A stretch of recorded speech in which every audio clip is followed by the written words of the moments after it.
안녕하세요. 해운유학원 김성일 부원장입니다. 안녕하세요. UTP 하이스쿨 한국지사장 김은영입니다. 네, 오늘은 저희가 미국 뉴욕에 위치한 명문 사립고등학교 두 개 학교인 세인트 안소니 하이스쿨과 세인트 존스 하이스쿨에 대해서 이제 알아보는 시간을 가지려고 하는데요. 먼저 저희가 이 세인트 존스 하이스쿨과 세인트 안소니 하이스쿨에 대해서 알아보기 전에 최근에 저희가 이제 많은 문의를 좀 받고 있어요. 아무래도 이제 코로나가 어느 정도 미국은 좀 잠잠해지고 있잖아요. 그죠? 네. 백신도 많이 접종하고 있고, 그러다 보니까 이제 많은 분들이 좀 나가려고 하긴 하는데, 근데 또 갑자기 또 나가려고 하시는 분들 중에, 지금 이 시기에 아이를 보내려고 하니까 좀 고민이 되시는 분들이 많으세요. 그래서, 과연 내 아이를 지금 보내는 게 맞는가? 그 다음에 또 어떤 아이를 갔을 때 네. 미국에서 이제 유학을 잘 할 수 있을까? 이거를 좀 많이 고민하고 있는데 혹시 이 부분에 대해서 좀 안내 좀 해주시겠어요? 그래서 저희 같은 경우도 보면 말씀하셨듯이 이제 지금 비자 인터뷰가 굉장히 풀일 정도로 인터뷰가 굉장히 많이 밀려 있다고 해요. 네네. 그러다 보니까 아무래도 온라인 수업에 한계가 있다 보니까 인펄슨 대면 수업으로 이제 시작을 하기 위해서 미국을 입국하려는 학생들의 움직임이 크고요. 실질적으로 제가 경험한 바로는 이제 이번 연도 가을뿐만 아니라 지난 봄학기부터 이제 온라인을 경험했던 학생들이 그래도 나는 대면을 하는 게 맞겠다. 어차피 상황은 한국이나 미국이나 좀 비슷하니까 들어가서 수업을 해야겠다라는 학생들의 어떤 이제 니즈가 더 많았어요. 그쵸, 그래서 그쵸. 어쩔 수 없이 졸업을 해야 되는 12학년들은 대부분 한국에서 온라인 수업으로 마무리를 했는데 이제 9학년, 10학년, 11학년 같은 경우는 이번 연도 봄학기부터 들어가서 대면 수업을 하는 학생들이 상당히 많았고요. 그렇죠. 이번에 신규 학생들은 거의 100% 들어가서 대면 수업을 준비하고 있습니다. 네. 그리고 지금 이제 학생들 중에 한국에서 좀 공부를 좀 잘하는 아이들 중에서 네. 물론 뭐 미국 그 고등학교나 미국 대학교로 가고 싶은 학생도 있고 한국 고등학교나 한국 대학교로 가고 싶은 아이들도 있긴 한데 네. 한국 아이들 중에 공부 잘하는 아이들 미국 가는 아이들 많나요? 그렇죠. 아무래도. 그래서 저희가 항상 보면은 웹사이트나 어떤 여러 가지 블로그를 통해서 조기 유학 정보를 어머님들이 많이 접하실 텐데 사실은 오늘은 이제 제목에서 보시다시피 조기 유학 도대체 누가 갈까? 네, 그렇게 제목을 정해봤어요. 왜냐하면 이제 조금 그래서 많이 접한 거 말고 아무래도 부원장님이나 제가 그냥 경험을 하면서 실제로 우리 학생들이 어떤 학생들이 실질적으로 파이널 디시전을 통해서 조기 유학을 결정하는지 그런 부분을 조금 한번 짚어보면 도움이 될 것 같아서 그런 시간을 마련을 했는데 이제 부원장님께서 말씀하신 것처럼 정말 한국에서 공부도 잘하고 학교 생활도 좋고 즉 친구도 많고 우등생인 학생들이 있는데 사실 이 학생들이 유학을 가겠다고 하면 학생들은 가고 싶어 하는데 사실 어떤 부모님들은 한국에서도 충분히 승산이 있는데 굳이 어려움을 무릅쓰고 이 어려운 시국에 미국을 내가 보내야 되나 고민이 굉장히 많으세요. 그런데 결국은 이제 공부를 미국에서 공부하겠다고 결정하는 학생들은 1번은 결국 학생의 의지가 제일 큰 것 같아요. 그래서 여기서도 잘하지만 나는 특정한 목표가 있기 때문에 그 목표를 이루기 위해서는 미국에서 내가 고등학교, 대학교 내지는 더 길게서는 석사, 박사까지 하는 게 맞다라고 판단을 해서 학생이 부모님을 설득해서 가는 그런 이제 성향이 되게 크고요. 아무래도 고등학교라 하더라도 이제 미국 같은 경우는 한국처럼 정해진 수업을 듣는 게 아니라 내가 공부를 얼마든지 깊이 있게 하고 싶고 폭넓게 하고 싶으면 대학처럼 계속 난이도를 높이면서 공부를 할 수 있기 때문에 우등생인 한국 학생들이 조기 유학을 일찍부터 시작을 하는 걸로 알고 있습니다. 네. 요거 그 과목 선정은 사실 우리나라도 아마 향후 몇 년 뒤에 그 졸업 이수 학점 체제로 이제 바뀔 예정이잖아요. 그렇죠. 근데 이제 미국 같은 경우는 이미 예전부터 뭐 28학점이나 24학점이나 뭐 학교마다 조금 차이는 있긴 하더라고요. 그러니까 일정 과목만 이수를 하게 되면 물론 필수 과목과 선택 과목은 있지만 대학식으로 이렇게 몇 과목 딱 정해서 이제 공부를 하게 되니까 예전에 우리나라 지금도 뭐 그긴 하지만 네. 무조건 이게 학교에서 일률적으로 이거 공부해. 네. 뭐 문과 이과는 안 와줄 수 있지만 네. 거기서 좀 더 디테일한 거는 네. 없었는데 네. 이제 미국 같은 경우는 이미 이제 그게 굉장히 체계적으로 잘 되어 있어서 그렇죠. 네. 이 부분에 대해서 뭐 공부 잘하는 아이들은 오히려 좀 더 그 부분을 자기의 역량을 더 잘 발휘할 수가 있긴 하겠네요. 맞습니다. 네. 특히 이제 고등학교에서 대학교에서 공부할 법한 그 정도 난이도의 수업을 공부를 잘하는 학생들은 고등학교 때부터 공부를 할 수 있기 때문에 그렇죠, 그렇죠. 그 부분을 우등생 학생들이 제일 좋아하는 부분인 것 같아요. 네. 그리고 그 다음으로는 보면 이제 성적도 부족하고 매사에 학생이 소극적이에요. 네네. 이런 학생들 많이 보시죠? 어떠세요? 이제 아무래도 한국에서는 좀 희망이 없다고 생각하고 네네네. 어떻게 이건 탈출, 네. 이제 유학이 어떻게 보면 탈출구로 네. 생각하는 아이도 있죠. 네네. 그래서 제가 봤을 때에는 사실 미국 같은 경우는 아무래도 제일 이제 성적도 부족하고 아이가 소극적인 거는 한국에서 여러 가지 어떤 자신감도 떨어지고 그 자신감이 떨어진 이유는 1번이 제가 봤을 때에는 상대평가이기 때문인 것 같아요. 미국 같은 경우는 상대평가가 아니라 절대평가이기 때문에 성실하고 과거에는 내가 공부를 조금 안 했지만 이제부터는 내가 성실하게는 최소한 공부를 할 의향이 있다, 의지가 있다라는 학생이 있다면 충분히 미국 가서 승산이 있다고 봅니다. 그런 아이들이 겨우 뭐 60점, 70점대 평균으로 들어와서 졸업할 때는 90, 100 이상을 치고 좋은 대학에 진입을 하거든요. 그래서 미국 조기 유학의 가장 장점인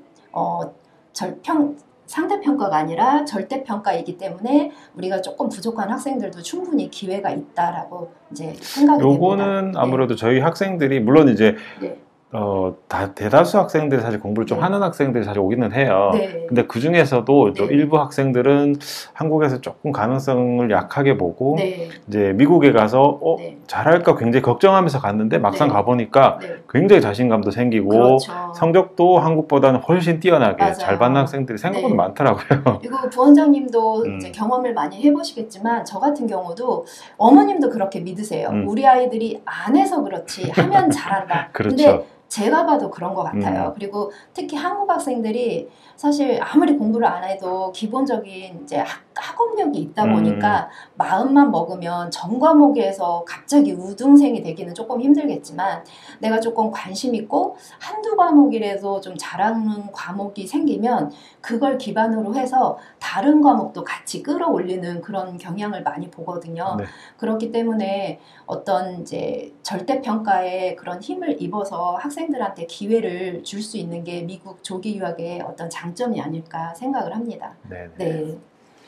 그리고 세 번째 보시면 어머님들이 제일 걱정하시는 부분이 이런 거예요. 공부도 그렇지만 네. 사실은 어떤 면에서는 생활적인 부분에 있어서도 네, 생활적인 부분에 있어서도 스스로 할 줄 아는 게 하나도 없어요. 그러면은 정말 유학을 가도 될까 네, 이런 네, 부분을 좀 걱정을 하시죠. 네. 그렇죠. 이 부분은 만약에 네. 네, 네. 요거로 선택을 좀 하고 형광펜으로 해주세요. 형광펜으로 할까요? 네, 네. 잠시만요. 네, 됐습니다. 네. 네. 그래서 어머님들이 항상 보는 게 우리 아이는 스스로 할 줄 아는 게 없는데 가도 될까요? 어떠세요? 케이스 보셨을 때? 네. 제가 보니까 네. 이제 스스로 할 줄 없는 게 아닌데 네. 이제 그러니까 내가 뭘 할지 모르는 거잖아요. 그렇죠. 네. 그 말은 일단은 학생들이 그러니까 관심사도 조금 없고 네. 일단 동기부여가 안 된 것 같아요. 이걸 왜 해야 되는가? 네. 그죠. 동기부여가 안 되니까 내가 뭘 해야 될지 모르는 거고 그렇게 네. 되면 자연스럽게 공부하는 이제 멀어지고 네. 다른 흥미로운 것들 뭐 게임이나 아니면 네. 또 다른 것들을 많이 찾게 되더라고요. 그렇죠. 네. 그렇지만 이제 미국 학교에 갔을 때 네. 일단 동기부여를 시켜줘요. 왜냐하면 네. 이걸 해라 저걸 해라 계속해서 다양한 기회들을 많이 주니까 네. 그러면은 잠재력이 발견되더라고요. 네. 그렇죠. 잠재력이 발견돼 내가 이걸 할 줄 알았네. 네. 왜냐하면 한국 학교에서는 이거를 발견할 수가 없어요. 왜냐하면은 일률적으로 이걸 다 해야 되다 보니까 나는 재미가 없거든요. 그렇죠. 이미 뒤떨어지면 또 기회가 없어요. 네, 예. 맞아요. 네. 그러다 보니까 이제 잠재력을 발견하고 잠재력을 발견하면 이제 드디어 흥미가 생기고 그렇죠. 네. 흥미가 생기면은 이제 자신감이 생기고 네. 자신감이 생기면 나도 한번 해봐도 되네. 그렇죠. 그러면 네. 이제 열심히 하더라고요. 맞습니다. 그리고 뭐 미국 아이들이라고 해서 모든 아이들이 공부를 잘하지는 사실 그렇죠, 않단 그렇죠. 말이에요. 그렇기 때문에 우리 아이들이 좀 동기부여를 좀 갖고 자신감을 가지고 한 과목, 두 과목부터 성적을 조금씩 끌어올리면 나중에는 1년, 2년 지나면서 어머님이 정말 우리 아이가 많이 학업적으로 성장을 했구나, 또 생활적으로 성장을 했구나, 이런 판단을 좀 하게 되시더라고요. 네. 그 다음으로는 보시면 이제 관심 분야라든가 진로가 예체능일 때 조기 유학을 많이 고민을 하세요. 특히 이제 체육 같은 경우는 솔직히 말씀드려서 체육 쪽에 공부를 많이 하는 학생들은 공부를 아무래도 한국 교육 시스템에서는 거의 손을 놓게 되잖아요. 그렇죠. 그래서 성적도 좀 많이 부족하고 가서 영어로 수업을 들어야 되는데 영어가 좀 부족하다 보니까 사실 유학을 갈 때 솔직히 말씀드려서 선택의 폭이 되게 좁아요. 왜냐하면 받아줄 학교가 많지 않기 때문이죠. 그렇기 때문에 그런 부분은 잘 선택을 해야 되는데 만약 이제 우리 아이가 미술이나 음악 쪽의 진로이고 이제 유학을 갈까 말까 이렇게 고민 중이신 분들은 정말 유학을 많이 선택을 하세요. 왜냐하면 궁극적으로 언제든 유학은 한번 갔다 오는 게 아이들의 어떤 장기적인 인생에 있어서 아주 도움이 된다라고 평가를 하고 특히 미국 이제 대학 같은 경우도 미대나 음대 이제 진입을 이제 목표로 하시기 때문에 이제 미술 음악 쪽에 관심이 있는 분들이 많이 조기 유학을 생각을 하시고요. 한국에서 사실 요 정도 예체능을 준비하는 분들은 비용이 상당하거든요. 그렇죠. 근데 미국 같은 경우는 저희 학교 내 프로그램 내에서 포트폴리오를 만든다든가 예를 들면 이제 악기 같은 거를 연습할 수 있고 레슨도 학교 내에서 할 수 있는 것들이 잘 준비가 돼 있기 때문에 미국 유학을 가는 것들을 여러 가지 면에서 부담이 좀 없어 하세요. 한국보다는. 그래서 예체능을 좀 고려하시는 분들이 조기 유학을 많이 찾으시고요. 그 다음으로는 뭐 예상하시겠지만 국제학교를 다니는 학생들이 많이 유학을 또 준비를 하세요. 그러니까 국제학생 같은 경우, 국제학교 다니는 학생들은 보통은 뭐 제주도라든가 제주도, 뭐 송도, 뭐 꼭 저기 그렇죠. 아니더라도 요즘은 사실 네. 대안학교 네, 중에서 국제학교들이 맞아요. 많기 때문에 네네네. 이 학생들이 네. 이제 국내에서 물론 작년이나 올해는 코로나 네. 때문에 네. 이제 굉장히 수요가 폭발적으로 네. 국내 수요가 많았지만 이제 네. 미국이 열리면서 네. 오히려 이제 다시 또 미국으로 그렇죠. 가고자 하는 학생들이 많아지긴 네. 하더라고요. 네. 그리고 특히 이 학생들은 궁극적인 목표가 이제 미국 대학 그렇죠. 입학이기 미국 대학. 때문에 이왕이면 우리가 1년, 2년 전에 고등학교에 들어가서 조금 더 대학 생활에 더 준비돼서 들어간다면 훨씬 더 승산도 있고 아이들의 어떤 대학 결과물도 중요하잖아요. 입학만 중요한 게 아니라. 그래서 국제학교 학생들이 한 10학년 정도 때 많이 저희 학교를 이제 조기 유학을 많이 이제 생각을 한다고 이해를 하시면 될 것 같고 이제 추가적으로 한국에서 국제학교를 다닌다는 의미는 비용도 비용이지만 이제 어떤 사교육이 어마어마한 걸로 알고 있어요. 그렇기 때문에 조금 생각을 좀 넓게 하시는 분들은 어차피 국제학교 다니고 나는 미국 대학에 갈 예정이고 사교육비가 이만큼 든다면 차라리 미국 고등학교를 10학년 정도 내지는 늦어도 11학년도에는 들어가서 준비를 빨리 하면 훨씬 더 경쟁력이 있겠다. 이렇게 판단을 하시고 조기 유학을 온다고 보시면 될 것 같아요. 그 다음으로는 교환학생들이 많이 이제 진입을 하는데요. 교환학생들은 제가 케이스를 전반적으로 받아보면 피드백이 상당히 좋아요. 왜 그러냐면 이 학생들은 1년 동안 이미 유학생활의 어떤 어려움이라든가 이런 것들을 다 경험을 하고 극복을 하고 그 다음에 나는 결국은 유학을 가는 게 장기적으로 맞겠다 이렇게 결정을 하기 때문에 제가 봤을 때는 교환학생들의 케이스가 가장 부드러운 것 같아요. 그래서 그런 학생들이 많이 준비가 돼 있고요.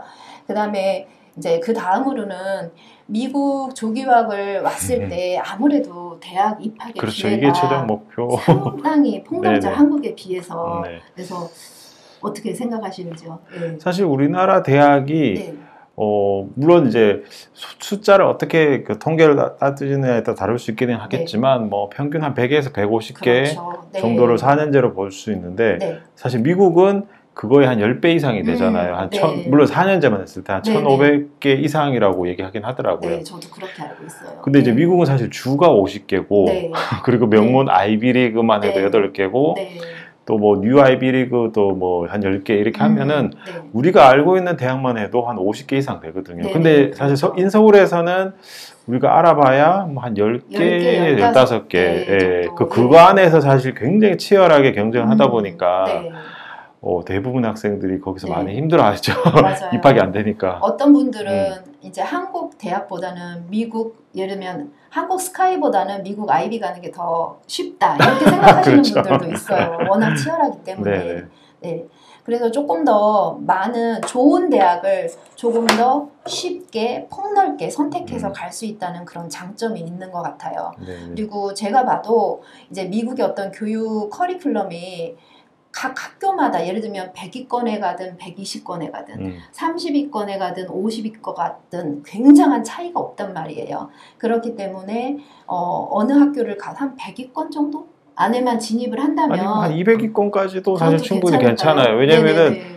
말씀드린 대로 사립과 주립이 있는데 주립 그렇죠. 중에서도 이게 네. 각 주마다 한 네. 개만 좋은 학교가 아니더라고요. 그렇죠. 각 주마다 네네네. 최소한 서너 네. 개 이상이 좋은 주립이다 보니까 네. 서로 경쟁 관계에 있어서 네. 그걸 다 합치면은 네. 거의 100개 이상, 네. 150개 이상 되더라고요. 그렇죠. 그 정도 학교만 가도 정말 질 좋은 교육을 받을 수 있고 정말 내가 랭킹도 중요하다 하면 한 3학년 때 편입하는 것도 그렇게 그렇죠, 어렵지 그렇죠. 않기 때문에 그렇게 대학의 기회가 넓어서 보통은 조기 유학을 생각하고 있다. 저희는 그렇게 많이 케이스를 보고 있어요. 네. 그 다음에 탁월한 학생들이 여러 분야에 많이 있는데요. 보시면 로보틱스나 예를 들면 IT, 우주항공, 파일럿 뭐 이런 프로그램, 이런 분야에 좀 관심 있는 아이들이 아주 정말 가끔씩은 초등학교 내지는 중학교 때부터 가겠다고 조기 유학을 고민하는 학생들이 굉장히 많고요. 우리나라 같은 경우도 초등학교부터도 로보틱스나 뭐 코딩이라든가 뭐 예를 들면 앱 개발도 하고 이런 작업들을 많이 하고 대회에서 수상을 하는 학생들이 굉장히 많더라고요. 그리고 중학생인데도 특허권을 가지고 있어요. 이런 아이들도 굉장히 많다 보니까 그런 아이들이 그쪽으로 진로를 조금 일찍 결정을 하면 아무래도 이제 미국 조기 유학을 결정을 하고 그거에 특화되고 잘 준비가 돼 있는 중고등학교를 찾아서 조기 유학을 가게 그리고 되는 사실 것 같아요. 요즘 또 코로나 시대이기 때문에 네. 전 세계에서 이제 코로나 치료제를 사실 미국 물론 영국도 하나 있기는 하지만 거의 그쵸. 미국이 다 발명을 하고 있고 그쪽 그 생명학이나 의료학이나 이쪽 약학이 어떻게 해도 사실 미국이 제일 발달이 되어 있는 것 같아요. 맞습니다. 무시할 수가 없는 것 같아요. 네. 그리고 요즘은 어머님들이 또 굉장히 트윈분이 많아요. 어떤 분들은 가끔씩 이렇게 얘기를 해요. 우리 아이가 들어갔는데 그렇게까지 그냥 너무 막 치열하게 공부 안 해도 되는데 가자마자 어널스 할래요, AP 할래요, 한국에 했던 그런 습관들을 그대로 이어가는 학생들이 굉장히 많아요. 그래서 조금 아이의 어떤 이제 행복 지수 이런 것들을 조금 생각하시는 조금 트인 젊은 어머님들이 되게 많으세요 요새는. 그래서 아이가 여기에서도 공부를 잘하지만 좀 소신껏 좀 즐길 거 즐기고 경쟁 구도에서 좀 벗어나서 아이가 행복하게 공부를 좀 할 수 있는 환경을 좀 만들어주고 싶다. 이렇게 순수하게 생각하셔서 이제 조기 유학을 보내시는 분들도 굉장히 많으시고요. 나중에 대학 입학 결과가 나왔을 때도 어떤 부모님은 랭킹을 떠나서 정말 랭킹이 많이 낮더라도 이 학교가 우리한테는 훨씬 더 적합한 것 같아요 하면서 랭킹이 낮은 학교를 선택하는 부모님들이 굉장히 많으세요. 그래서 그런 부분이 있고 그다음에 마지막으로 보시면 미국에 친인척이 있다. 그럼 아무래도 어린아이니까 뭔가 에머전시나 뭔가 좀 부탁할 일이 있을 때 심리적으로 되게 편하시잖아요. 내지는 숙박을 그쪽에 좀 부탁을 하면 아무래도 경비도 줄고요. 그래서 친인척이 있는 경우에 조기 유학을 좀 쉽게 결정을 하시고 마지막으로 비용적인 거를 무시할 수가 없죠. 아무래도 유학 비용을 커버할 수 있으셔야 조기 유학을 가는데 그래도 비싼 학교도 있고 좀 저렴한 학교도 있잖아요.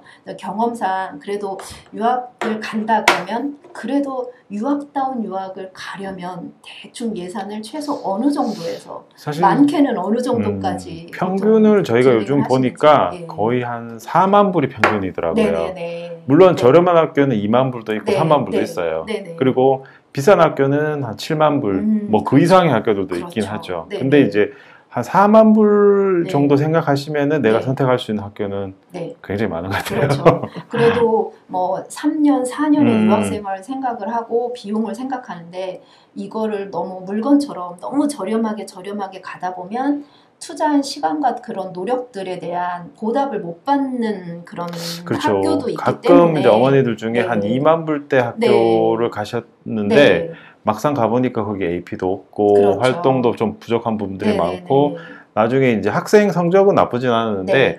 진짜 이제 대학을 갈 때 정말 네. 명문대는 조금 가기가 힘든 그렇죠. 예, 그런 조건으로 맞춰서 조금 안타깝긴 하더라고요. 맞습니다. 네. 그래서 아무래도 안전이 제일 중요하겠지만 네. 이제 안전적이고 그래도 국제학생을 좀 많이 받아본 그런 학교 왜냐하면 국제학생과 아무래도 미국 학생은 좀 다르기 때문에 네네네. 그런 것까지 잘 체크해서 조금 질 좋은 프로그램을 딜리버리 할 수 있는 그 정도 학교는 이제 생각을 하시고 예산을 짜시는 게 좋을 것 같습니다. 네. 네.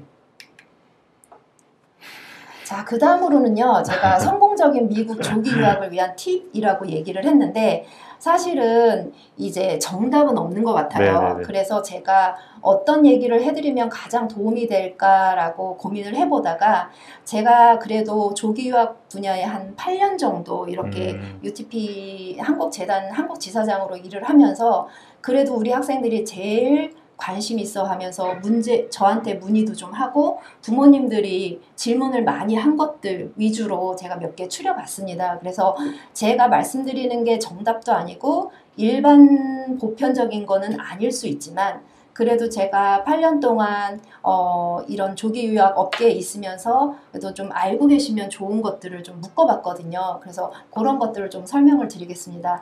일단은 우리 아이들이 유학을 갔는데 영어 성적에 맞는 전략적인 수강 신청이 상당히 중요해요.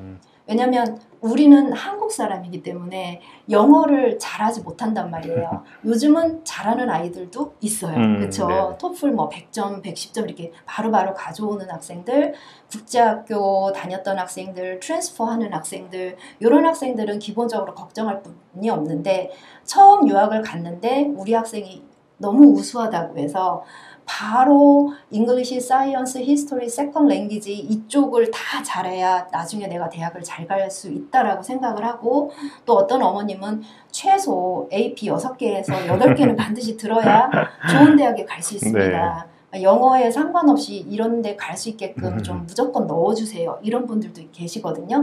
근데 이제 제가 봤을 때에는 저희 학교도 그렇고 GPA가 더 중요해요. 예를 들면 내가 영어 성적이 영어 레벨이 좀 낮은데 English 9, 10, 11 즉 우리나라 국어도 되게 어렵잖아요. 근데 미국 국어를 영어가 아주 낮은데 들어간다. 그러면 페일할 확률이 굉장히 많아요. 그렇죠. 페일을 안 하더라도 50점, 60점, 70점 요게 의미가 있을지 없을지 고민을 좀 해보셔야 돼요. 그래서 저희 같은 경우는 그렇다라면 얘가 가능하면 특히 GPA를 90점 내지는 90점에 가까운 점수를 낼 수 있는 그런 수강 신청을 해주는 게 가장 중요하다고 생각을 하고요. 특히 사이언스 같은 경우는 어떤 게 있냐면 우리 물화생지 해서 지구과학, 생물, 화학, 뭐 물리 이런 게 있는데 보통은 이제 학생이 잘할 수 있는 사이언스 과목을 전략적으로 먼저 학생들이 공부할 수 있게끔 해주는 게 좋아요. 무조건 우리 아이들이 바이올로지를 관심이 있어요. 근데 우리 아이들이 영어를 너무너무 못해요. 어휘가 너무 어렵단 말이에요. 그렇다면 조금 더 접근하기 쉬운 그런 과학 과목으로 접근하는 것도 중요하고요. 히스토리 같은 것도 아이들이 굉장히 어려워하거든요. 그렇기 때문에 히스토리 과목 선택할 때도 조금 조심해야 되고요. 그다음에 제2외국어를 반드시 해야만 명문대학에 갈 수 있어요. 이래서 굉장히 고집하시는 부분들이 많은데 이 부분도 우리 아이가 정말 지금 이게 들어갈 수 있는 능력이 되는지 되면 당연히 가야죠. 근데 아직 그 수준이 아니라고 하면 차라리 조금 나중에 다음 학년도로 미루고 학생이 충분히 노력을 했을 때 90점 이상의 GPA를 만들어낼 수 있는 수강 신청을 하도록 도와주는 게 맞다고 생각을 합니다. 네. 그 다음에는 AP나 어널스 과정을 이제 어머님들이 말씀하신 것처럼 굉장히 원하세요. 특히 공부를 잘하는 학생은 더 그렇죠. 네, 제 학생 같은 경우는 문제가 없어요. 왜냐하면 이 학생들은 학교에서 충분히 AP나 어널스 갈 수 있는 자격이 되는지 선생님으로부터 다 이제 검증을 받았고 성적으로 증빙을 하기 때문에. 근데 중요한 건 신입생이라든가 공부를 아주 잘하는 트랜스퍼하는 학생들 내지는 교환학생에서 충분한 성적을 낸 학생들이 AP나 어널스를 신입생으로 처음 학교에 들어가면서 듣고 싶을 때 조심하셔야 될 게 이것들이 과거 그 전 학교에서는 성적이 얼마든지 된다 하더라도 자리가 없을 수도 있고 자리가 있다 하더라도 앞으로 갈 학교의 선생님이 AP나 어널스에 갈 수 있다라고 확약을 해주는 일은 좀 다른 얘기예요. 왜냐하면 전 학교에서 예를 들면 80점, 90점, 100점을 맞았다고 지금 학교가 그걸 인정해 줄지 아닌 중에 인정을 해줄지 말지는 다른 얘기거든요. 그렇기 때문에 반드시 내가 내 진로를 위해서 반드시 AP나 어널스 과정을 꼭 듣고 싶다. 그러면 입학하기 전부터라도 학교에 컨택을 해서 그거에 대한 조건을 반드시 체크를 해야 되고요. 여기 보시면 프리리퀴짓이라는 게 있죠. 예를 들면 알지브라는 그럴 리는 없겠지만 예를 들면 컬큘러스 B, C를 만약에 들어야 한다면 컬큘러스 A, B를 맞춰야 된다든가 특정 AP를 가기 위해서는 반드시 선행해야 될 과정들이 있어요. 아무리 수학에 있어서 100점을 맞는다 하더라도 AP를 들어가기 위한 프리리퀴짓, 즉 선행 과정을 수료하지 않으면 아무리 우수한 성적을 가지고 있더라도 들어가기가 매우 어렵습니다. 그렇기 때문에 프리리퀴짓을 반드시 체크를 하고 자격요청을 맞춘 다음에 들어가야 된다는 거 그거 항상 보시면 되고요. 그 다음에 학교에 대한 도움이 필요할 때는 언제든지 선생님이라든가 학교 어드미션 내지는 이제 보통은 유학원 도움을 피해서 이제 도움을 받고 가니까 유학원한테 연락을 해서 학업이 조금 어려울 때는 도움을 빨리 받을 수 있게끔 조치를 빨리 취해 주시는 게 좋고요. 그 다음으로는 이제 부원장님이 이런 질문 많이 들으시죠. ESL 우리 아이들이 대부분 영어를 완벽하게 하는 학생도 있지만 좀 영어가 좀 부족하니까 미국 학교에 가서도 영어 서포트를 받는 경우가 되게 많잖아요. 그래서 보통은 이런 영어 과정들이 정규 수업 안에 포함될 때도 있고 아니면 정규 수업을 보통 한 8교시 정도 하죠. 네. 뭐 그렇죠. 그 정도로. 네. 그래서 8교시 끝나고 방과 후에 영어 수업을 추가로 하는 그런 학교들이 있거든요. 근데 보시기에 부모님들이 어떤 걸 더 선호하세요? 아무래도 저학년들 같은 경우는 정규 수업에 포함된 게 유리할 수가 있겠죠. 아무래도. 근데 이제 방과 후에 해버리면은 이제 그 액티비티를 또 못하는 또 단점이 있고. 근데 사실 저학년들은 그 정규 수업에 포함하면은 뭐 아무래도 이제 과목이 뭐 많이 들을 필요는 없으니까. 그렇지만 또 일부 이제 공부 잘하는 아이는 과목을 많이 듣고 액티비티는 좀 적게 하더라도 어떻게든 좀 빨리 AP를 듣고 싶어 하니까. 맞아요.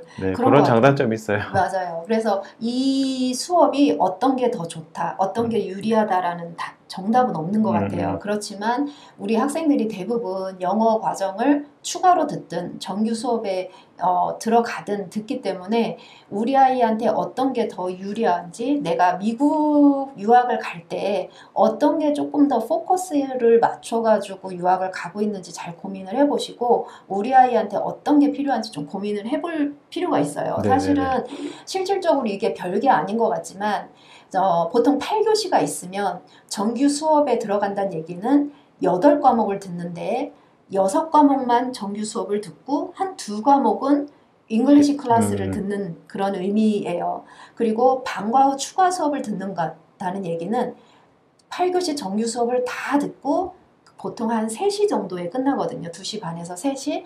그러면 그 이후에 1시간에서 2시간 정도 영어 수업을 또 추가로 듣는다는 얘기예요. 그러면 보통 한 4시에서 4시 반 정도 이렇게 끝나겠죠. 그러면 아이가 공부량이 많아지는 건 좋은데 액티비티 할 시간이 좀 부족할 수도 있고, 만약에 정규 수업을 안에 들어가면 정규 수업을 조금 덜하는 대신에 정규 수업이 다른 아이들과 동일하게 2시 반, 3시에 끝나기 때문에 액티비티를 충분히 할 그런 시간이 있기 때문에 네. 어떤 게 우리 아이한테 더 맞는지 그거를 조금 선택하고, 요거는 내가 가려고 하는 학교가 어떤 시스템으로 이루어지는지 반드시 파악하고 결정을 하시는 게 좋을 것 같아요. 그 다음으로는 다양하게 깊이 있게 공부를 하라고 제가 조언을 하고 있는데, 다양하게는 아무래도 우리 아이는 아직 무엇에 관심이 있는지도 모르겠고 대학을 어느 쪽으로 관심이 가야 될지도 잘 모르는 학생들 한테 해당이 될 것 같아요. 그렇죠. 잠재력을 끌어내기 위해서. 그렇죠. 그리고 대부분 이렇죠. 우리 학생들이. 그래서 이제 고등학교를 선택을 할 때 이왕이면 프로그램이 좀 다양해서 이것도 해보고 저것도 해보고, 어떤 학생들은 정말 자기는 파일럿이 되겠다고 했는데 막상 뭐 수학도 좀 잘해야 되고 그러는데 그쪽은 좀 아닌 거예요. 기계는 되게 좋아하는데 그럴 수도 있거든요. 그리고 어떤 학생은 내가 과학을 너무 싫어했는데 막상 가니까 실험도 하고 실험 과정을 통해서 결과물을 도출해내고 그 도출하는 걸 발표하고 이런 것들을 되게 좋아하는 애들도 있더라고요. 그래서 미국에 가서는 과학을 좋아하게 되고 이렇게 되거든요. 그래서 가능하면 내가 만약에 진로에 대한 내가 이과인지 문과인지 어디를 조금 더 깊이 있게 공부해야 될지 모른다 그러면 다양한 옵션이 준비된 학교에 가서 다양하게 체험을 해보고, 그게 바로 고등학교 때 가장 중요하게 해야 될 일인 것 같아요. 그래서 어머님이 우리 아이는 아직 뭘 해야 될지 모르겠어요. 너무 당연하기 때문에 그런 거 걱정하지 마시고 보냈으면 좋겠고요. 깊이 있게 공부하는 경우는 아까 말씀드린 것처럼 진로가 어느 정도 결정이 됐을 때, 그래서 일반 과정도 다양해야 되겠지만 어너스나 AP나 내지는 유니버시티 크레딧 과정이 충분히 준비된 학교에 가서 자기가 관심 있는 데를 아마 최고나 관심 있는 분야를 최고 난이도까지 한번 고등학교 때 경험해 보면 좋지 않을까 그렇게 생각을 하고요. 뭐 다양하게 한다고 깊이 있게 한다고 추가 비용이 들어가는 거 전혀 없거든요. 사실 이제 미국 대학만 가더라도 이제 과목마다 학비가 책정이 돼 있어요. 그렇기 때문에 더 들으면 더 내야 되고 뭐 이런 게 있는데 고등학교는 그런 게 없기 때문에 충분히 이제 그런 것들을 좀 누렸으면 좋겠습니다. 그리고 아까 말씀드린 것처럼 예체능 학생들이 미국 조기 유학을 굉장히 많이 생각을 하는데, 보통 이런 분들이 학원을 미국 가서도 다녀야 될지 말아야 될지, 그래서 네. 동부나 서부가 아무래도 학원이 좀 있잖아요. 아시다시피 네. 이제 좀 외곽보다는. 그래서 이제 학원을 가야 되니까 동부나 서부로 반드시 가서, 예를 들면 LA 시내나 뉴욕 맨하탄 접근거리에 있는 학교로 반드시 선택을 해야 되지 않을까 이렇게 고민을 많이 하시거든요. 그래서 학생들은 좀 어떠세요? 예체능 하는 그때 뭐 대부분은 네. 크게 사실 하지는 않는 것 같아요. 네. 뭐 물론 뭐 미술은 네. 학교에서도 충분히 또 가능하고 그렇죠. 또 네. 음악도 사실 학교에서는 네. 웬만한 연습실 다 있고 하니까 네네네 맞아요. 굳이 네. 그래서 저희도 보면은 네. 이제 사교육이 워낙 많다 보니까 한국 같은 경우는 미국을 보내시면서 어머님들이 가장 이제 좋아하는 부분이 사교육을 시키지 않아도 충분히 승산이 있는 거죠. 왜냐하면 미국 아이들이 사교육을 그렇게 많이 안 하기 때문에 우리 아이들도 사교육을 그렇게 많이 하지 않아도 공평하게 이렇게 어떤 경쟁을 할 수 있는 그런 체제가 만들어져요. 그렇기 때문에 물론 이제 학원을 가는 게 좋다, 안 가는 게 좋다 이렇게 정답을 드릴 수는 없지만, 그래도 충분히 미국 같은 경우는 학교 내에서 예를 들면 포트폴리오도 준비하고 아트 프로그램이 굉장히 다양하게 준비가 돼 있기 때문에 그 학교 내에서도 소화가 가능하고요. 음악 같은 경우도 마찬가지예요. 그렇지만 예체능이 정말 내가 가야 될 길이다라면 내가 가야 할 학교에 내가 공부해야 되는 프로그램 충분히 준비가 돼 있는지는 당연히 확인을 해야 되겠죠. 네. 갔는데 기본적인 과정밖에 없으면 이거는 좀 예, 피해야 될 학교가 되지 않을까 그렇게 생각을 합니다. 네. 그리고 다음으로는 학교에 들어갔는데 과제나 기타 주요한 공지문을 놓치는 경우도 있어요. 왜냐하면 우리 아이들이 일단은 미숙하기도 하고 영어가 부족하고 내지는 과제를 처음에는 어디서 어떻게 나한테 공지가 되는지 모르는 경우가 있단 말이에요. 그렇기 때문에 놓쳤을 때는 아까 학업에 대한 도움이 필요할 때 유학원을 빨리 연락을 한다든가 내지는 학교 담당자분을 찾는 것처럼 동일하게 그래도 조금은 기회가 있을 수가 있거든요. 그러면은 이제 연락을 해서 빨리 도움을 받을 수 있는 방법을 선택할 수 있고요. 이게 사람이 하는 거고 또 어린 학생들을 상대로 학교가 움직이는 거기 때문에 불가능한 것도 있지만 그렇다고 다 원리 원칙대로만 학교가 운영되지는 않아요. 특히 국제학생 같은 경우는 부모님도 안 계시고 영어가 부족하다는 그런 어떤 좀 약점을 가지고 같이 공부를 하기 때문에 국제학생을 받는 학교는 어느 정도의 기본적인 배려심은 가지고 국제학생을 받고 있거든요. 그렇기 때문에 너무 늦었다. 이번에 이렇게 놓쳤으니 나는 이제 성적은 이제 포기해야 된다. 끝났다. 이렇게 생각하지 마시고 반드시 방법이 있는지 끝까지 이제 유학원이라든가 학교 담당자를 통해서 도움을 받으면 저 같은 경우도 많은 부분 구제받는 방법이 있습니다. 그런 부분 좀 참고해 주셨으면 좋겠고요. 그 다음에 추천서 같은 경우는 언제 필요하냐면 우리 학생들이 대학을 지원을 할 때 예를 들면 성적표라든가 에세이라든가 여러 가지 좋은 뭐 시험 성적 같은 것들이 많이 들어가는데 이제 기본적으로 추천서가 제가 알기로는 2장 이상 들어가야 되는 그렇죠. 걸로 알고 있어요. 대부분. 근데 우리 학생들이 원서 쓸 때 그때부터 나 누구한테 추천서를 받아야 되지 이 선생님한테 요청을 해도 될까 안 될까 고민이 굉장히 많아요. 왜냐하면 선생님한테 아주 뭐 잘 이제 딱 도장을 딱 찍은 학생들은 문제가 안 되겠지만 그렇지 않은 학생도 많단 말이에요. 그렇기 때문에 제가 항상 도와드리는 거는 9학년은 괜찮은데 한 10학년 정도부터는 나랑 왠지 잘 맞고 나를 이쁘게 봐주는 선생님이 분명히 있거든요. 그런 분하고 좀 크리스마스가 된다. 그러면 뭐 중요한 게 아니라 그냥 디지털로 뭐 크리스마스 카드를 보낸다든가 예를 들면 과제 제출을 해라. 그러면 안부도 좀 묻고 내 사적인 얘기도 한 줄씩 이렇게 쓰면서 뭔가 퍼스널한 터치를 하나씩 주고 받으면서 내가 누구인지 계속 어필을 해서 조금 릴레이션십이 좀 빌딩이 되면 그때 그 선생님이 나에 대해서 다른 아이와 다른 뭔가 특별한 나만의 추천서를 써줄 수가 있단 말이에요. 그래서 10학년, 11학년, 12학년까지 그런 작업을 좀 꼭 해줬으면 좋겠고 10학년 때 못했더라도 사실은 11학년 성적이 제일 중요하기도 하고 11학년 때 선생님이 제일 어쩌면 나를 가장 잘 어필할 수 있는 계기가 있단 말이에요. 그래서 늦어도 11학년에는 2명 이상의 선생님을 마음에 두고 조금 적극적으로 어프로치를 하는 게 좋을 것 같습니다.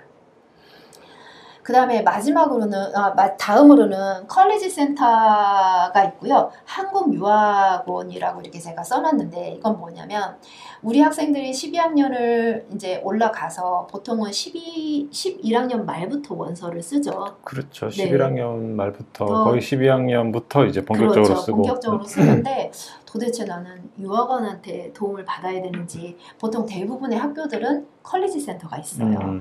여기에다 해야 될지 모르시는 분이 되게 많아요. 그래서 어떤 분들은 그냥 학생들이 혼자 하게끔 그냥 학교 컬리지 센터에다가 맡기는 경우도 있고 아니면 아니다. 그래도 한국유학원이 아무래도 제일 전략적으로 잘할 것 같다 해서 이제 9학년부터 한국유학원의 케어를 받으면서 이제 대학 진학 준비를 하는 분들이 있는데 보시기에 어떻게 하는 게 좋으실 것 사실 같아요. 가장 가까이 계신 분이 제일 좋긴 하죠. 그러니까 컬리지 카운셀러가 학생에 대해서 조금 직접적으로 계속 접촉을 하다 보니까 하고 그다음 방학 때는 뭐 한국에 나와 있으니까 한국 유학원에 유학원으로 오시는 게 좋고. 저도 제일 학생들이 실질적으로 그렇게 많이 하는 것 같고요.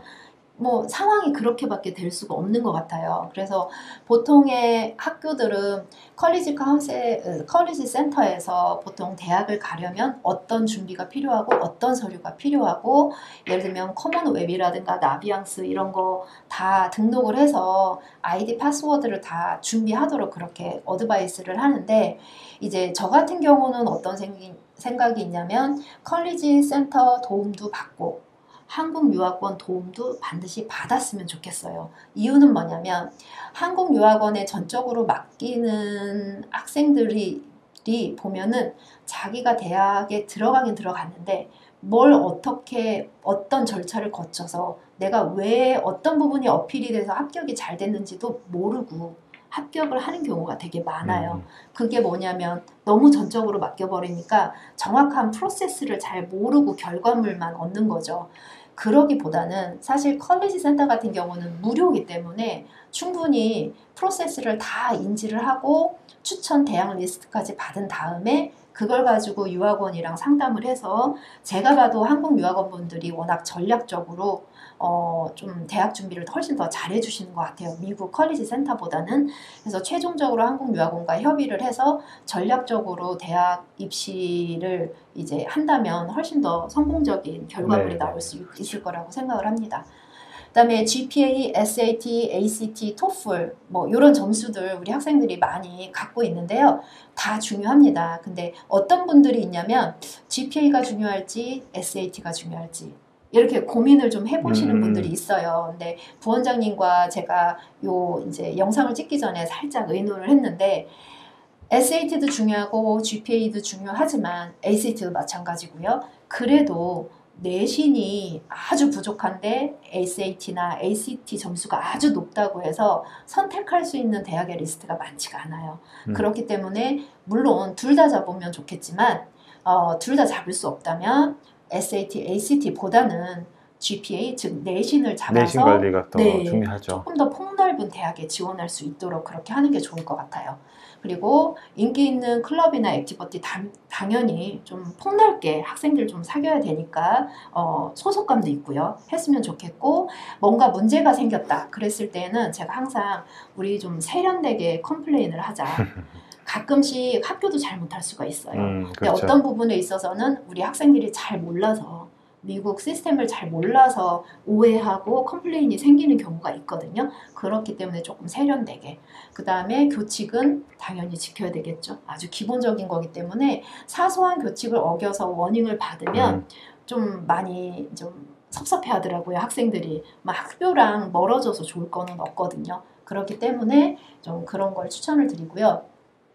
여기까지 저희가 어떻게 하면 조기유학을 성공할 수 있는데 팁을 드렸는데 이제 마지막 짧게 저는 이제 UTP 하이스쿨의 한국 지사장으로서 뉴욕에 위치한 여기 보이시죠? 세인트 앤소니 스쿨, 세인트 존스 스쿨에 저희 UTP 재단의 파트너 학교예요. 그래서 이 학교가 지금 앞서 말씀드린 그런 팁들을 어떻게 국제 학생들한테 서비스 딜리버리를 하는지 간단하게 설명을 드리고 오늘 이제 영상을 마치도록 하겠습니다.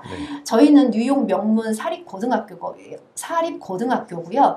사립이기 때문에 미국 부모님들도 좀 경제력도 좀 있고 학업에 관심이 있는 그런 자제분들이 저희 학교에 다니고요.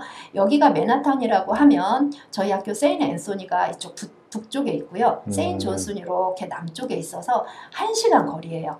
그래서 아까 예체능 때 학원을 갈까요 말까요 이런 얘기를 하는데 물론 가셔도 되고 안 가셔도 되지만 충분히 맨하탄 쪽에 음악이나 미술 쪽에 학원을 간다든가 포트폴리오를 준비를 해야 된다면 충분히 주말에 가능한 거리고요. 실제로 그렇게 하는 학생도 있어요. 그리고 저희가 왼쪽에 보시면 저희 학교 같은 경우는 프로그램의 어떤 다양성이랑 질로 승부를 증명하는 그런 학교라고 얘기를 하는데 보시면 저희가 코र्스 차트를 하나 보여드리고 싶어서 이제 보여드리는데 여기 보시면 스탠다드 코스도 있고 어널스도 있고 AP도 있고 컬리지 크레딧 즉 대학 크레딧을 받을 수 있는 높은 수준의 프로그램들이 다양하게 운영이 되고 있는데 이 동그라미들을 다 세보면요 거의 150개가 넘는 그런 프로그램을 준비를 하고 있어요. 그래서 제가 앞서서 말한 것처럼 다양성과 깊이가 다 충족되는 그런 학교라고 말씀드릴 수 있고, 파인아트 같은 경우는 사실 예체능 학교보다 더 다양하게 저희가 준비가 돼 있고요. 어떤 사이언스나 수학 같은 경우도 웬만한 과학고 그 이상의 과정을 준비가 돼 있고요. 보통 컬큘러스 A, B 마지막에 보면은 3거든요. 3 과정까지 있는 학교가 그렇게 많지가 않은데 거의 못 본 것 같아요. 일반적인 맞아요. 학교들은. 네네. 그래서 네. 이렇게 준비가 다양하게 있고, 학생들이 요새 파이낸스 쪽으로, 파이낸스나 통계 쪽으로 많이 이제 고려하는 학생들이 많더라고요. 그래서 파이낸스라든가 그런 이제 뭐 에코노믹 쪽으로 네, 경제나 비즈니스나 네네, 뭐. 맞습니다. 그리고 비즈니스 말씀하신 것처럼 저희가 비즈니스 로우나 마케팅이라든가 뭐 예를 들면 비즈니스 이런 쪽에도 고등학교에서 충분히 공부를 하고 넘어갈 수 있고, 이런 것들은 대부분 대학 수준의 어떤 이제 거의 수준에 비슷한 그런 이제 프로그램 수준이라고 이해하면 될 것 같아요. 여기는 제가 앞에서 조기 유학을 성공하려면 어떤 게 좋을까 하고 팁을 좀 드렸잖아요. 그 팁에 대해서 저희 그러면 학교가 어떻게 그런 것들을 만족시켜 드리는지 간단하게 설명을 해드릴게요. 저희는 UTP 재단이고요. 이 재단이 아까 말씀드린 세인 앤소니 세인 존스 학교 내에 캠퍼스 안에 국제학교 학생 지원팀이 있어요. 그렇기 때문에 우리 학생들이 뭐라도 도움이 필요하면 유학원을 전화하시고 뭐 연락하셔도 되지만, 그럴 필요 없이 언제든지 국제 학생 지원팀 사무실에 찾아가서 도움을 요청할 수도 있고요. 사실은 수업과 수업 시간에 할 일이 없잖아요. 그럼 거기 가서 아이들이 시간을 많이 보내기도 하고, 점심 먹을 때 그냥 거기 가서 샌드위치 먹는 경우도 있고, 학생들끼리 수다도 좀 떨고 정보 공유도 하고, 그럴 정도로 이제 준비가 돼 있다고 보시면 되고요. 아까 말씀드린 것처럼 영어 수준에 맞는 수강 신청을 하는 게 좋다고 말씀을 드렸는데, 저희는 오리엔테이션을 이제 정규 개강일 일주일 전에 불러들여서 그때 학생에 대한 잉글리시라든가 특히 수학 테스트를 다시를 해서 학생에 맞는 그런 타임테이블을 저희가 만들어드려요.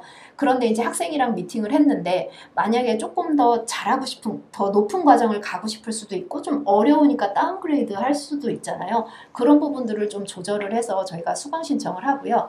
특히 앞에서 말씀드린 것처럼 아이가 영어 수준이 부족하다 그러면 저희가 잉글리시 과목을 1년 정도는 빼는 경우도 있어요. 그렇더라도 나중에 들어가더라도 대학 가는 데는 정말 문제가 없습니다. 그리고 사이언스 같은 경우도 영어가 좀 부족하다 그러면 저희가 가능하면 바이올로지보다는 피직스나 내지는 케미스트리 쪽으로 들을 수 있게끔 학생을 드라이브를 걸고요.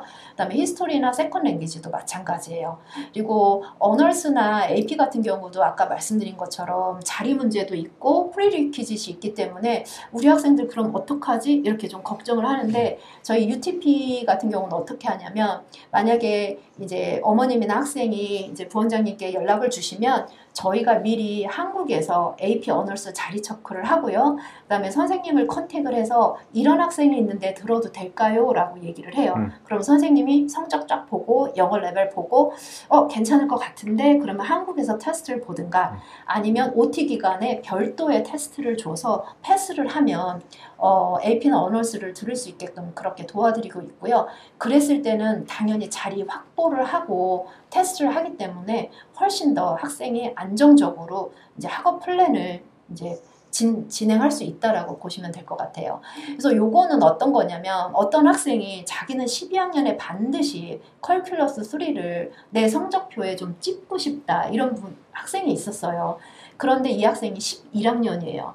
근데 11학년인데 예를 들면 11학년 때 BC를 하고 3학년 때 이걸 하고 싶은데 얘가 컬큘러스 AB도 안 한 학생이란 말이에요. 그래서 저희가 해결을 어떻게 했냐면 선생님이랑 협의를 해서 11학년 때 일단은 컬큘러스 AB를 듣고 이 성적이 아주 잘 나온다 그러면 12학년 때 B, C랑 3를 한꺼번에 들을 수 있게끔 어프로벌을 받았어요. 그렇기 때문에 12학년 대학 원서를 쓰는 시점에 이 두 과목이 성적이 나올 수도 있고 안 나올 수도 있지만 수강 신청이 AP 과목을 이렇게 난이도 높게 됐다는 것만으로도 대학에 충분히 어필이 된다라고 저희 컬리지 센터에서 어드바이스를 하더라고요. 그래서 그렇게 진행하는 케이스가 실질적으로 있고요. 그 다음에 학업이 필요할 때 당연히 저희 이제 UTP 사무실에서 도움을 주고요. 그 다음에 아까 말씀드린 것처럼 잉글리시 클래스 정규 수업에 포함할까 말까는 저희 학교 같은 경우는 정규 수업 안에 포함을 해요. 즉 뭐라고 예를 들면 영어가 부족하면 차라리 영어를 정규 수업에 들어가서 영어를 공부해서 나머지 정규 수업을 할 때 영어가 부족함이 없도록 수학이나 과학이나 히스토리를 하는데 그거에 대한 과제를 어떻게 하는지, 리포트 어떻게 하는지, 발표 어떻게 하는지 그걸 공부하는 거에 대한 보캐블러리도 좀 약할 수 있잖아요. 그런 거를 충분히 공부를 하고 정규 과목을 공부를 하게끔 해서 이제 충분히 정규 과목에서도 좋은 GPA가 나올 수 있도록 저희는 하고 있고요. 그리고 당연히 방과 후의 액티비티를 저희는 너무 중요하게 생각하기 때문에 액티비티 할 수 있는 그런 시간을 확보한다고 보시면 돼요. 다양하게 깊이 있게는 이미 제가 말씀을 드렸죠. 네, 그리고 이런 것들도 저희가 이제 9학년, 10학년, 11학년 때 학생들이 뭘 해야 되는지 체크리스트를 다 만들어서 학생들을 불러서 워크숍을 해요. 그래서 그런 것들은 걱정 안 하셔도 되고요. 이런 부분은 제가 이미 말씀드렸죠. 두 개 다 하시는 게 정말 좋습니다. 네. 그리고 저희가 말씀드렸지만 다 중요하지만 GPA를 우선적으로 같이 하면 더 좋습니다. 그리고 인기 있는 클럽이라든가 예를 들면 오케스트라라든가 뭐 스포츠팀 같이 인기 있는 이제 액티비티를 가려면 오디션이나 좀 트라이얼을 한 다음에 가야 되는 경우가 있어요. 그래서 이번 가을 학기 같은 경우도 저희가 신입생들한테 고지를 했어요. 만약에 오케스트라에 관심이 있으면 언제까지 지원을 해라. 그래서 한국에서 예를 들면 자기가 플레이하는 것들을 영상으로 30초, 1분 정도 찍어서 보내면 선생님이 보시고 오케이, 얘는 오케스트라 들어와도 되겠다 해서 미리 자리를 확보하는 그런 방법을 취했어요. 그래서 그런 거를 하고 있고요. 이제 컴플레인은 세련되게 하기가 어려울 수 있거든요. 그러면 저희 UTP 이제 사무실이 학교 내에 있기 때문에 가서 이제 애로사항을 얘기하면 그쪽에서 도움을 준다고 보시면 되고요. 교칙 같은 경우도 이게 별게 아닌데 몰라서 놓치는 경우가 있거든요. 그래서 저희가 미리미리 학교에 가서 벌점을 받기 전에 저희가 노티하면 미리 이제 어드바이스를 해서 고칠 수 있게끔 도와드리고 당연히 정기적인 면담을 통해서 학업적인 면, 생활적인 면 피드백을 받아서 저희가 학생들 도움을 주고 있다고 보시면 됩니다. 대학 리스트고요. 저희 한국 학생들은 보통 뭐 20위권에서 한 5, 60위권 네, 다 진입을 한다고 보시면 되고요. 이제 과학실이 한 14개 정도 있어요. 그래서 이제 하단에 보시면 가상 해부학 테이블이 있는데 보통 미국 내에 한 16개 학교만 요걸 가지고 있는데 그걸 저희가 가지고 있죠. 실제적으로 저렇게 수업에 활용하고 있네요. 네, 동물도 하고 인체도 하고요. 그리고 저렇게 가르쳐 주시는 이 선생님은 보통 이제 교수인데 예를 들면 이제 퇴임을 했다든가 뭐 이렇게 하는 분이 와서 같이 가르치기도 하고 이 테이블을 생체해부학 테이블을 사실 바로 옆에 있는 병원이 이제 기증을 해서 기증을 해서 저희가 사용을 하고 있는데 이제 의사 선생님이랑도 같이 사용 방법이라든가 결과물 같은 것도 토론을 하고 프로젝트 수업도 하고 있고요. 저희가 뉴욕 학교에 있다 보니까 아트 프로그램이 너무 잘 돼 있어요. 그래서 학원을 다니지 않더라도 포트폴리오까지 저희 학교에서 다 만든 다음에 만드는데 매년 이렇게 아트쇼가 있어요. 그래서 중간에 있는 좀 해상도가 떨어지긴 하는데 이번 연도에 1등을 했대요. 그래서 잘하고 못하고를 떠나서 지속적으로 그림을 그려서 선생님한테 피드백을 받아서 자기만의 어떤 컨셉을 만들면서 아트 수업을 한다고 해요. 그래서 관심이 전혀 없던 아이들도 아트 수업에 들어갔다가 나중에 아트를 하는 경우가 굉장히 많아요. 네, FIT나 파슨스, 스쿨 오브 비주얼 아트 이런 캘리포니아 쪽에도 이제 미대 진입을 많이 하고 있어요.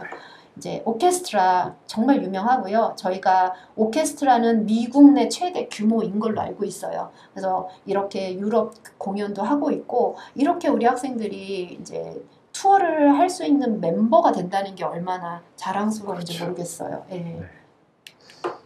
그리고 요게 아까 말씀드린 UTP 사무실인데 사실 여기도 있고요. 사실 그 테이블이 훨씬 더 큰 게 있어요. 그래서 학생들이 정말 런치도 먹고 과제도 좀 하고 좀 토크도 하고 그렇게 준비하고 있고요. 뭐 실내 체육관입니다.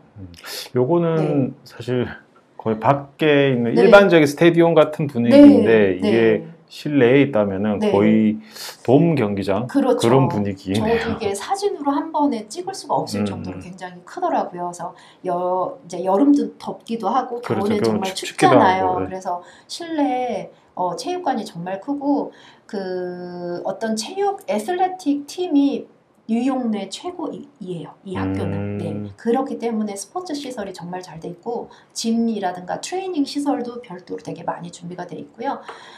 저희 학교가 한 100년 가깝게 이제 전통이 있는데 안에는 이렇게 이제 모던합니다. 도서관도 굉장히 네네 모던하고 좋네요. 이렇게 액티비티도 하고요. 학비는 보시면 저희가 영어를 잘하면 4만 불대고요. 영어가 좀 많이 부족해요 하면은 영어를 아무래도 조금 더 들어야 되기 때문에 4만에서 5만인데 여기 보시면 저희 이번 가을 학기 아직 지원하실 수 있거든요. 네. 장학금을 저희가 웬만하면 제공을 하지 않는데 지금 장학금을 이제 드리고 있어요. 그래서 보통 적게는 4,000불에서 많게는 뭐 5,000, 6,000까지도 가능하기 때문에 이제 부원장님께 해원유학원에 문의를 주시면 장학금을 받을 수 있는 그런 기회가 있고요. 이 금액에는 학비라든가 뭐 어떤 숙박비도 다 포함이 돼 있지만 보시면 기타 작은 비용이 모두 다 포함이 돼 있기 때문에 사실은 점심값 정도? 그 정도만 빼면 모든 비용이 다 들어있어요. 그래서 어머님들이 사실 일정 부분 4만 불, 5만 불 내고 가면 보험료, 교재비, 유니폼 해서 몇천 불을 더 내시거든요. 근데 저희는 이미 다 포함이 돼 있고 하나 더 이제 말씀드리고 싶은 게 저희가 학생 레벨이 조금 낮다고 해서 레벨 2라 하더라도 보시면 매년 우리 학생들이 이렇게 올라간단 말이에요. 그러면 매년 학비는 이렇게 떨어지고요.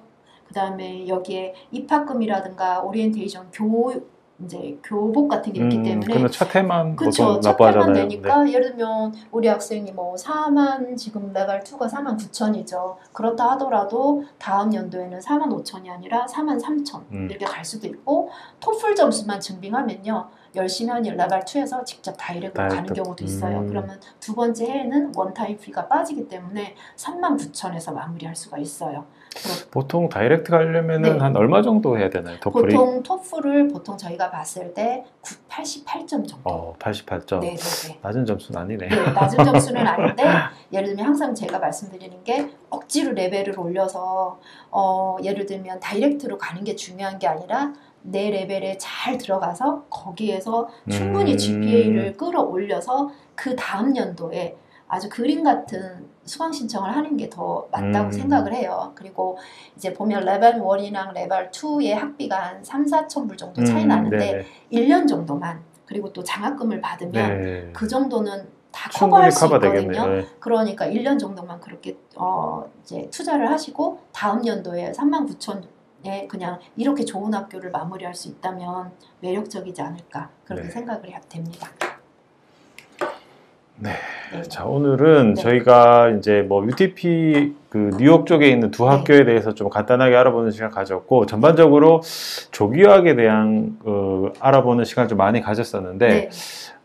이 방송을 좀 들으시는 분들이 어떻게 좀 반응하셨는지 모르겠습니다. 네. 만약에 이제 궁금하신 거 있으면은 저희가 사실 못한 얘기들이 많아요. 그렇죠. 맞아요. 짧게 시간이 한번 네, 했는데도 그렇죠. 시간이 저희가 네. 많이 길어지긴 했지만 네. 그래도 혹시 궁금하신 거는 저희 해원여원으로 문의하시면 저희가 네. 이 부분에 대해서 상세하게 네. 학생 개개별의 맞춤형으로 저희가 네, 네, 네. 상담 드리도록 하겠습니다. 네. 자, 오늘 저희 이렇게 긴 시간 동안 수고 많으셨습니다. 네, 고맙습니다. 네, 감사합니다.